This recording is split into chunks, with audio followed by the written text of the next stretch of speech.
10-year-old boy who works alone to support his family accepts help from a stranger. The sun had barely risen on the horizon when Luke opened his eyes, awakened by the distant sound of cars and the constant murmur of the city that never sleeps.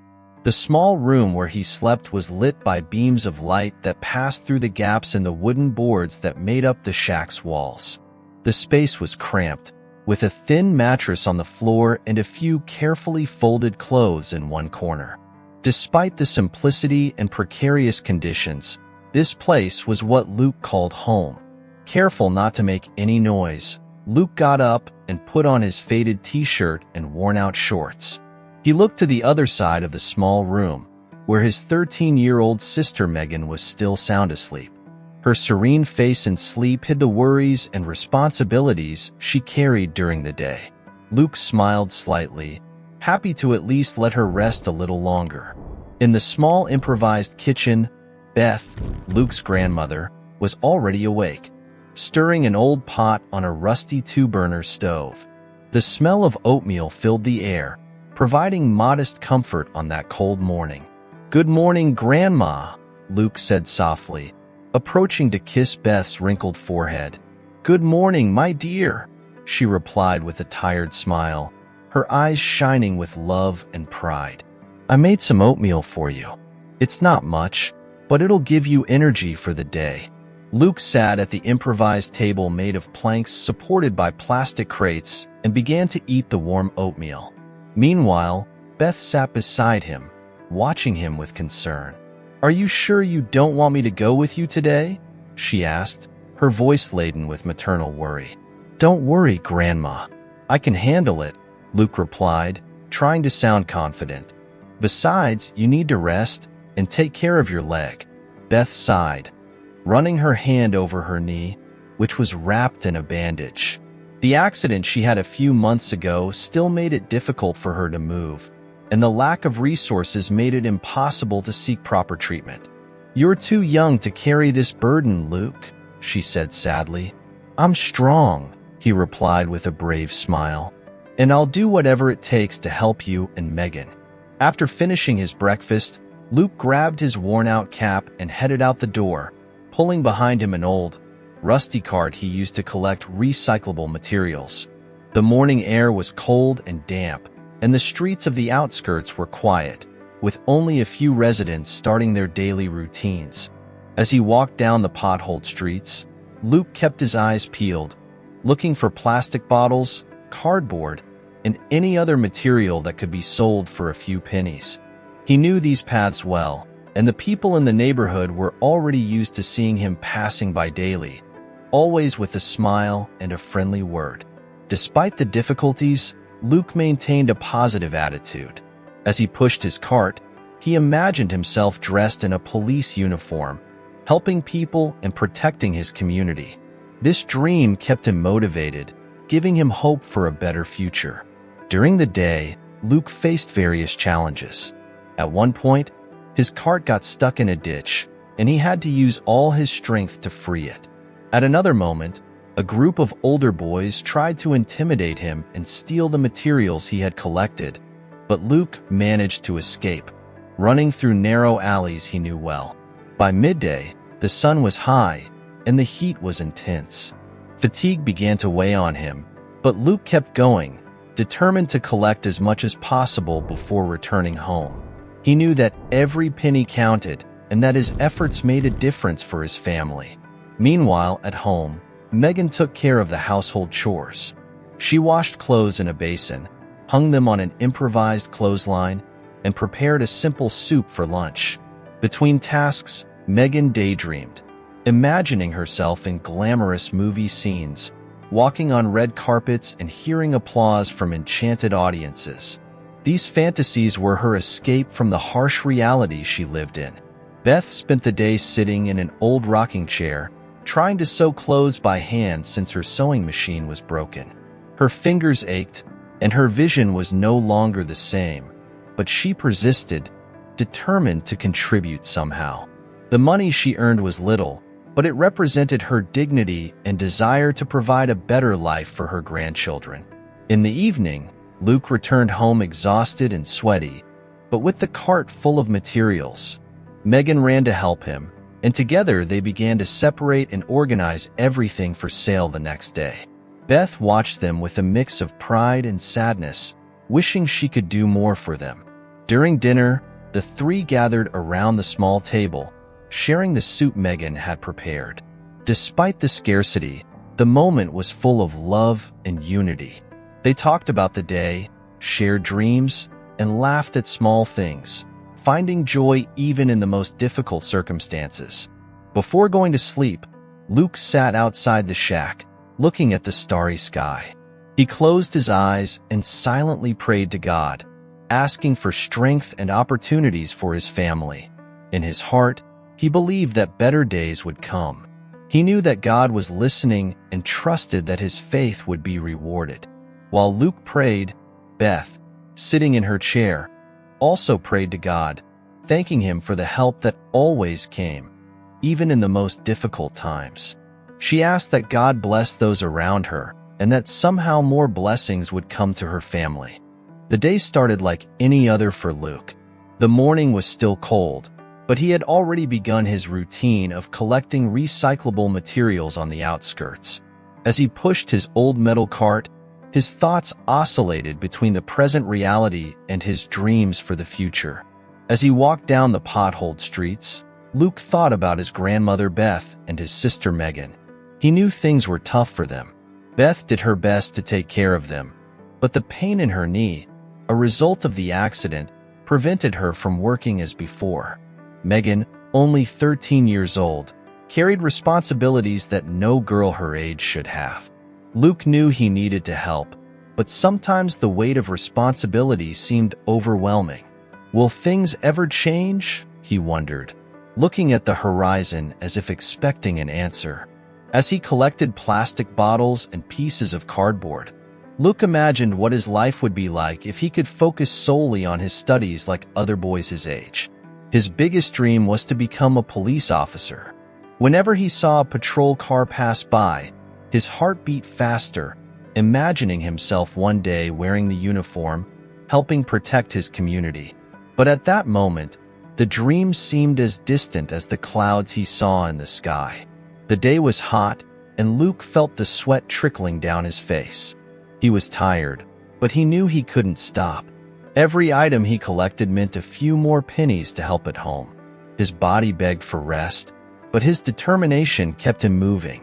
Deep down, he feared that if he stopped, the world would crumble around him. Then, suddenly, a car pulled up beside him. Luke looked up, suspicious. Distrust was something he had learned early in life, a natural reflex for someone who grew up facing adversity. He saw a middle-aged white man smiling at him through the lowered window. "Hey kid, do you need help?" asked the man in a warm voice that didn't match Luke's initial fear. Luke hesitated. His mind raced, analyzing whether he should accept help from a stranger. He had learned from his grandmother to be cautious with strangers. "I'm fine, sir," Luke replied, his voice a little tense. "I'm just taking this stuff home," he said, pointing to the cart full of recyclables. The man, who introduced himself as Matt, insisted, "Let me give you a ride. It looks like you've worked hard enough today. I can take you there." Luke looked at Matt again, trying to assess his intentions. Matt seemed sincere, but Luke knew appearances could be deceiving. On the other hand, he was tired, and the walk home was still long. After a moment of reflection, he finally nodded. "Okay, sir. Thank you." Matt got out of the truck and helped Luke load the cart into the bed. Luke was still a bit suspicious, but something about Matt's kindness began to ease his reservations. When he got into the car, he felt a mix of relief and nervousness. He wasn't used to accepting help from strangers, but something inside him told him this man was different. As they drove, Matt started asking simple questions, trying to get to know the boy beside him better. "Do you do this every day?" he asked, glancing at Luke, who was quiet in the passenger seat. "Yes, sir," Luke replied cautiously. "I need to help my grandma and my sister. They depend on me." Matt noticed the maturity in the boy's voice, something that didn't match his age. "You seem like a very responsible kid. What's your family like?" Luke hesitated again. He didn't want to open up completely to someone he had just met, but at the same time, there was something about Matt that made him feel safe. "My grandma takes care of us since our mom died," Luke began, looking out the window as he spoke. "She had an accident and can't work like she used to. My sister Megan takes care of the house, but it's hard. That's why I help." Matt listened attentively, feeling a lump form in his throat.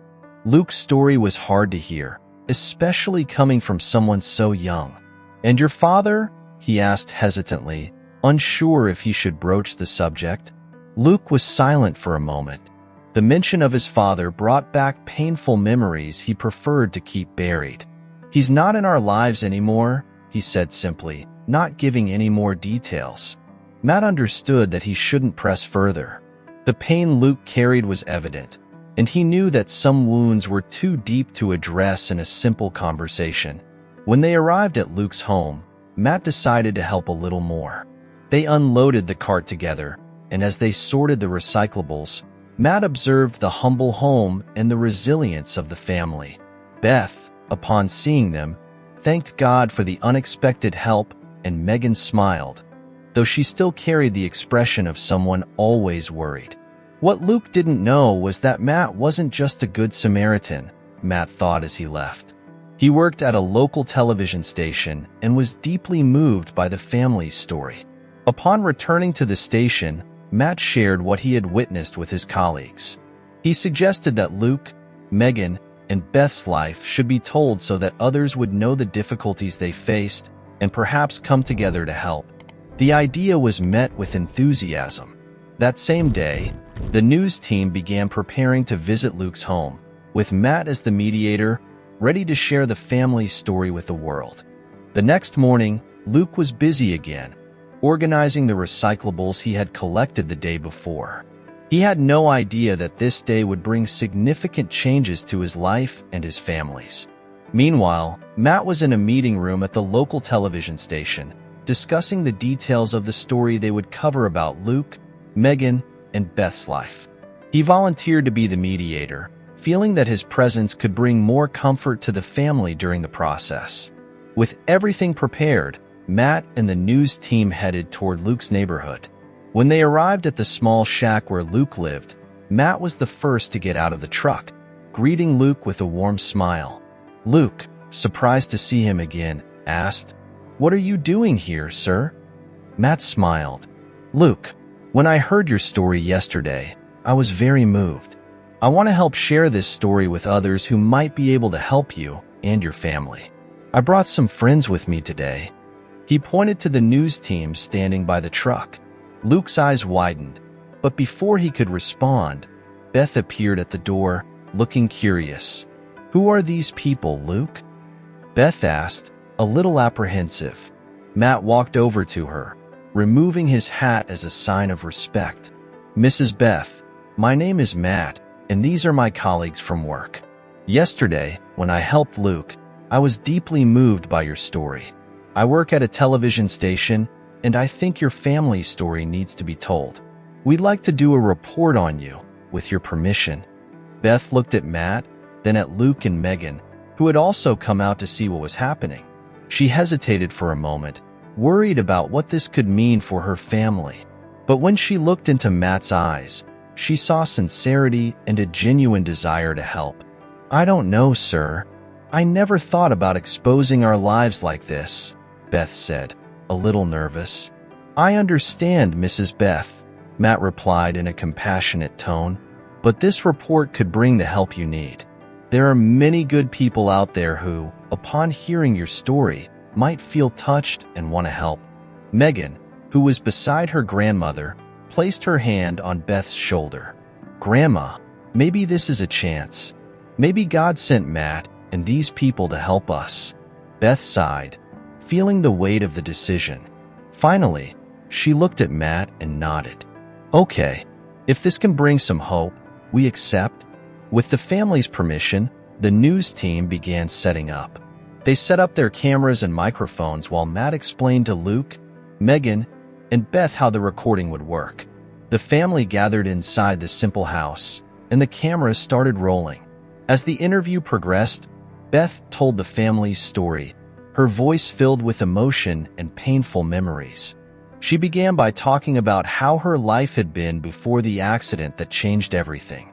Beth was a talented seamstress, known in the neighborhood for her impeccable repairs. She managed to support the household with the money she earned, although life was always a constant struggle. One day, while returning from the market, Beth was hit by a car that skidded on the wet road. The impact severely injured her knee, rendering her unable to continue working. Since that day, my life has changed completely, Beth recounted, tears filling her eyes. I couldn't work like I used to. I tried to keep sewing, but the pain was unbearable. And when the machine broke, it felt like the little I had left crumbled. Megan, sitting beside her grandmother, continued the story. It was after that when everything got worse. Our mom died shortly after, and our dad, well, he was never a good man. He treated us badly, beat us, and always said we weren't good enough. When Mom was gone, he got worse. That's when we ran away to Grandma's house. Luke's eyes were fixed on the floor as Megan spoke. He remembered well the difficult times they faced before finding refuge with their grandmother. Grandma took us in, gave us everything she could, but we knew things were tough. I wanted to help, so I started collecting recyclables to earn some money. It's what I can do, and I try my best. The report captured every detail of the story, from the financial struggles to the abusive past, but it also highlighted the family's unity and unwavering faith. The news team was visibly moved as they recorded each word, each gesture. Beth, despite everything, remained steadfast in her faith in God, grateful for every little blessing and for being alive to take care of her grandchildren. Matt, at the end of the recording, looked at the family with a mix of pride and emotion. He knew that this story would touch the hearts of many people, and perhaps it could be the beginning of a significant change. When the report on Luke and his family aired, Matt watched with a mix of anticipation and anxiety. He knew the story had the power to touch hearts, but he couldn't predict the impact it would actually have. As the scenes unfolded on the screen, showing the daily struggle of Luke, Megan, and Beth, Matt felt a wave of emotions. He saw on the screens the faces of people who, despite everything, had not lost hope, and it deeply moved him. As soon as the report ended, the newsroom at the station was overwhelmed with reactions. The phone began ringing incessantly, and the station's social media pages were flooded with messages of support. Matt, who was present in the newsroom, watched in astonishment as his colleagues answered calls, took down names, and received promises of donations. With each new offer of help, Matt's heart filled with a mix of relief and responsibility. He felt as if he had become the guardian of Luke and his family's story, and it was his duty to ensure that all this support reached them in the best possible way. "Matt, you need to see this," called a colleague from the newsroom, holding a notepad filled with pages of promises of help. "People are offering everything: food, clothes, even toys. I've never seen a response like this before." Matt walked over to the desk, observing the notes. Each line represented a gesture of kindness, an attempt to make a difference in Luke and his family's lives. "This is incredible," he responded, his voice low, almost reverent. "But we need to make sure this help reaches them in the right way." As the offers of help continued to pour in, Matt began to realize the magnitude of the responsibility he had taken on. He knew that Luke, Megan, and Beth's lives were about to change radically, and he wanted to ensure that every act of kindness was treated with the care and respect it deserved. Meanwhile, the news team gathered to discuss the impact of the story. Some of the veteran reporters, who were experienced in telling stories of hardship and overcoming adversity, were visibly moved. "It's rare to see a response like this," commented one of the more experienced reporters. Usually, we get some donations, words of support, but this is something different. People really connected with this story. Maybe it's because Luke, Megan, and Beth represent something we all recognize, suggested another colleague. The daily struggle, the hope despite adversity, the faith they have. It's hard not to be moved by that. Matt, listening to the conversation, felt a lump in his throat. Luke's story wasn't just another story. It had become personal for all of them. There was a sense of collective responsibility, a desire to see that family not just survive but thrive. In the days that followed, the community's response continued to grow. Large local companies began to mobilize, offering not only donations but also resources and opportunities that could truly change the family's life. A large construction company contacted the station, offering to build a new house for the family. "We want to give them a real home, where they can live with dignity and comfort," said the company's representative over the phone. Matt, hearing this, felt tears well up in his eyes. He knew that this offer was much more than a symbolic gesture. It was the beginning of a new life for Luke, Megan, and Beth. Other companies also joined the cause. A sewing machine company offered a new machine for Beth, along with materials and fabrics so she could resume her work.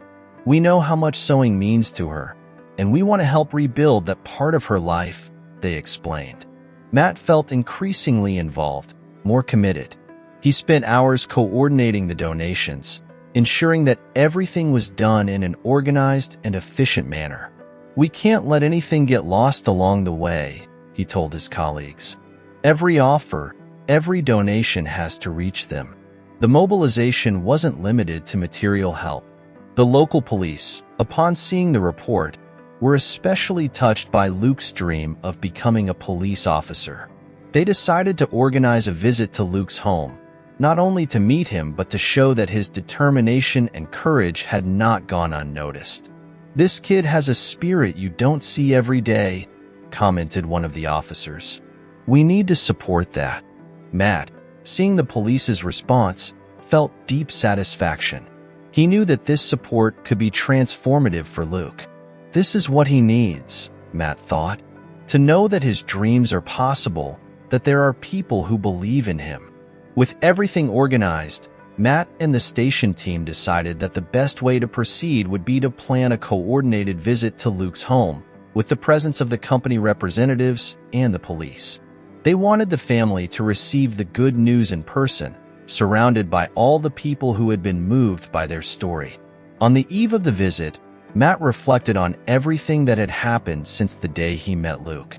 What began as a simple act of kindness, giving a tired boy a ride, had turned into something much bigger, and now he was about to witness the complete transformation of that family's life. It was a clear, sunny morning when Matt, the news team, the police officers, and the local company representatives arrived at Luke's home. The small wooden and recycled materials house was surrounded by an air of expectation and hope. On that day, Luke, Megan, and Beth's lives would be transformed in ways they could never have imagined. Luke was outside, as usual, organizing recyclable materials. When he saw Matt and the news team approaching, followed by police cars and other people he didn't know, his heart raced. He didn't know what to expect, but there was something in the air that made him feel that something special was about to happen. Beth and Megan came out of the house to see what was going on. Beth, leaning on her cane, looked around with curiosity and apprehension. Megan, who was beside her, held her grandmother's hand, sharing the same sense of anticipation. Matt was the first to approach with a welcoming smile on his face. He had become more than a stranger to the family. Now he was a friend. "Look, Mrs. Beth, Megan," he began calmly. "We have some wonderful news for you." He gestured, and the company representative stepped forward. The first to speak was one of the executives from the construction company. "We're here to tell you that we're going to build a new house for you," he said with a smile. "A safe, comfortable home where you can live with dignity." Beth brought her hand to her mouth, her legs trembling as tears streamed down her face. "Oh my God, is this really true?" she asked in disbelief. "It's true, Mrs. Beth," the executive replied. "We're ready to start construction. Soon you'll have a new home." Emotion overwhelmed everyone. Megan, her eyes shining with joy, hugged her grandmother tightly. Luke, who had always carried the weight of the world on his shoulders, felt for the first time the relief of knowing that things were changing for the better. He looked at Matt, speechless, but the smile on both their faces said it all. The representative from the company donating the new sewing machine stepped forward next. "Mrs. Beth," he said, "we know you used to work as a seamstress, so we're bringing you a new sewing machine, along with fabrics and other materials so you can resume your work." Beth, still in tears, could only nod, grateful for every word. "God bless you all," she repeated over and over. The police chief then stepped forward with a warm smile. "Luke, I heard you want to be a police officer," he said, placing a hand on the boy's shoulder. "Well, we'd like to invite you to spend a day at the station so you can learn more about the work we do. Plus, we'd like you to join us in some community activities." Luke's eyes sparkled with a new light. "Really? I would love that," he said, his voice trembling with emotion. After delivering the good news, the news team prepared to film the second part of the report, capturing the emotional moment when the family's life began to change. The cameras recorded every smile, every tear of joy, as Beth, Megan, and Luke received blessings from all directions. Construction of the new house began shortly after. The sound of hammers and saws became music to the family's ears. Neighbors and volunteers joined in, helping wherever they could, as the new house took shape. Beth, who always believed that God had a plan for them, spent her days watching the construction with tears of gratitude in her eyes. When the house was finally completed, the news team returned to document the moment when the family entered their new home. The sense of achievement and hope was palpable. Beth, Megan, and Luke couldn't believe the transformation that had taken place in their lives in such a short time. The new house was more than walls and a roof. It was a symbol of rebirth, of faith rewarded, and the power of solidarity. Luke, now more motivated than ever, began to dedicate himself even more to his studies, determined to fulfill his dream of becoming a police officer. Megan, inspired by the changes around her, began to explore her own ambitions, dreaming of a future that once seemed impossible. The second part of the report aired, showing the emotional conclusion of Luke, Megan, and Beth's story. The public's response was even more intense, with more offers of help, support, and encouragement. The life that once seemed full of insurmountable challenges was now filled with promises and possibilities. Months passed since the day Luke, Megan, and Beth moved into their new home. The community that had come together to transform this family's life continued to support them, and the impact of these actions still reverberated in their lives and in those of their neighbors. Luke, now more determined than ever, continued to pursue his dream of becoming a police officer. He dedicated himself to his studies with renewed vigor, and whenever he had the opportunity, he visited the local station to learn more about the profession he so admired. His encounters with the police not only inspired him, but also showed him how much his life had changed for the better. Megan, in turn, began to explore new opportunities. Inspired by the change in her life, she found a community theater group and began participating in plays and artistic activities. For the first time, her dreams of becoming an actress seemed within reach. Beth, with her new sewing machine, regained her dignity and independence. She went back to work, earning her own money, and her small workshop became a gathering place for the women in the neighborhood, who came to ask for advice and share stories. However, what touched everyone the most was the generosity that Beth, Luke, and Megan began to show. The amount of donations the family received was so great that instead of keeping it all for themselves, they decided to share what they had with their neighbors. Clothes, food, and even toys were distributed among the nearby families who also lived in difficult conditions.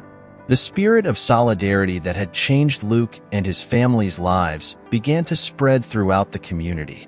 Beth, always grateful to God for all the blessings received, believed it was her duty to make sure those blessings overflowed to others.